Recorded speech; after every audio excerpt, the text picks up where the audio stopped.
ఈ రోజు యావత్ భారతదేశం అంతా కూడా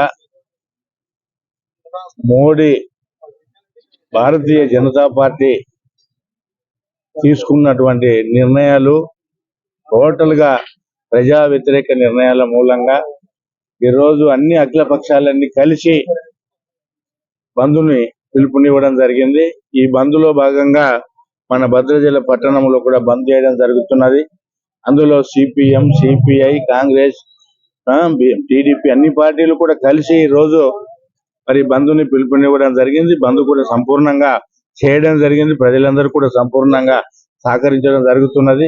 ముఖ్యంగా నేను కోరేది ఒకటే, ఈ రాష్ట్ర ప్రభుత్వం, కేంద్ర ప్రభుత్వాన్ని, అయ్యా ప్రధానమంత్రి గారు, మీరు వచ్చినప్పటి నుండి మీరు తీసుకున్న ప్రజా వ్యతిరేక విధానాలు అని అంటే ముఖ్యంగా రైతులను నానా ఇబ్బందులు పెడుతున్నాడు.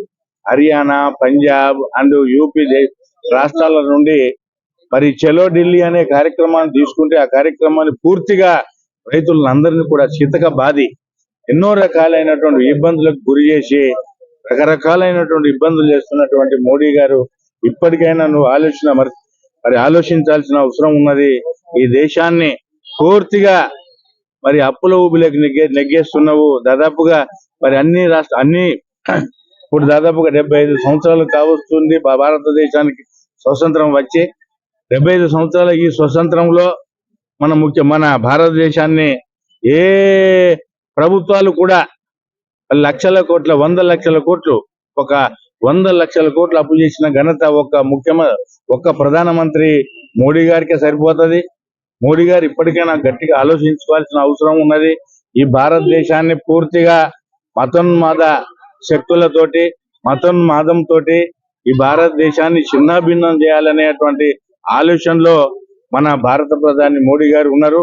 ఇప్పటికైనా మోడీ గారు బాగా ఆలోచించండి. రామాలయాలు కడితేనో, గుళ్ళు కడితేనో, గోపురాలు కడితేనో ఈ వ్యవస్థలో ఓట్లు పడాయి. ప్రజలకు మీరు చేసింది ఏమున్నదో ప్రజలలో మీరు వివరించాల్సినటువంటి అవసరం ఉన్నదని ఈ వేదిక ద్వారా, ఈ బంధు ద్వారా మిమ్మల్ని నేను ప్రశ్నిస్తున్నా. మీరు చేసింది ఏం లేదు, భారతదేశానికి చేసింది ఏం లేదు, ఈ భారత ప్రజలకు చేసింది ఏం లేదు, అన్ని ఆర్భాటాలే, అంగులే తప్ప అని చెప్పి ఈ వేదిక ద్వారా ఈ రాష్ట్రం భారత ప్రధానమంత్రి డిమాండ్ చేస్తున్నాం. మేము ఏదైతే అన్ని అఖిల పక్షాలు కలిసి ఈ రోజు చేస్తున్న బంద్కు అందరూ కూడా సంపూర్ణంగా మద్దతు ఇచ్చి సహకరించినందుకు కూడా ప్రత్యేక ధన్యవాదాలు